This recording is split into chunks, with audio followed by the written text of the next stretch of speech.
તુષારભાઈએ એવું કીધું મને કે અંગ્રેજીમાં એની 5 એડિશન થઈ ગઈ છે.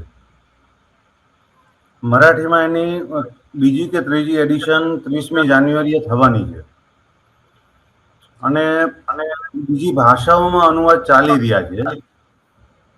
પણ કે મારી પોતાની માતૃભાષા ગુજરાતીમાં પ્રકાશિત કરવા માટે હું છેલ્લા 10 વર્ષથી કે 15 વર્ષથી પ્રયાસ કરતો હતો. એ વિશે મને ખબર નહોતી.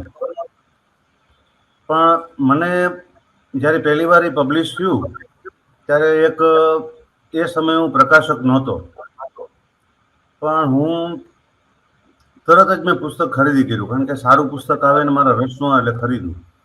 અને એ વખતે અનુવાદો હું ગુજરાતની અલગ અલગ પ્રકાશન કંપનીઓ માટે કામ કરતો હતો. એ લોકોને પણ બતાવેલું કે ભાઈ આપણે આ પુસ્તકનો અનુવાદ કરવો જોઈએ, પણ સમહાવ એમને કોઈ રસ દાખ્યો નહોતો. હવે સમય પસાર થતો ગયો અને 2023માં મેં કલ્પવૃક્ષ પબ્લિકેશનની શરૂઆત કરી.